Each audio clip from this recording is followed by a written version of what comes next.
ఎందుకు రేవంత్ రెడ్డి జై తెలంగాణ అనడు? రేవంత్ రెడ్డి ఎందుకు జై తెలంగాణ అనడు? ఇప్పుడు రేవంత్ రెడ్డి ఒక్కడే అనడా?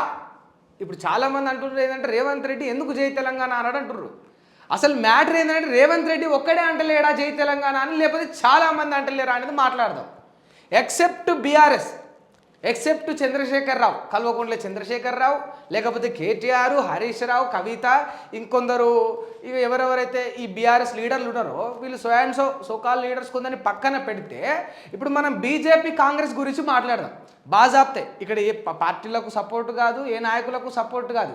ఎవడైతే నా ప్రాంతానికి జై కొడతా ఉన్నాడు, ఎవడైతే నా ప్రాంతానికి జై కొడతలేడో ఆ వ్యక్తుల గురించి మనం ఇప్పుడు మాట్లాడదాం. ఆ వ్యక్తుల గురించి ఖచ్చితంగా బాజాప్తే బరాబర్ ముఖం మీదనే మాట్లాడదాం. ఎందుకు ఇంతవరకు రేవంత్ రెడ్డి అనే వ్యక్తి తెలంగాణకు జై కొట్టట్లేదు? ఎందుకు జై కొట్టట్లేదు? మీ అందరికీ ఒక డౌట్ వస్తుండొచ్చు. జై కొట్టకపోతే ఏమవుతుంది? జై కొట్టకపోతే ఏమవుతుంది? ఇప్పుడు తెలంగాణకు జై కొడతలేడు అనేదే సమస్య కదా. జై కొట్టకపోతే ఏం నష్టం అవుతుంది?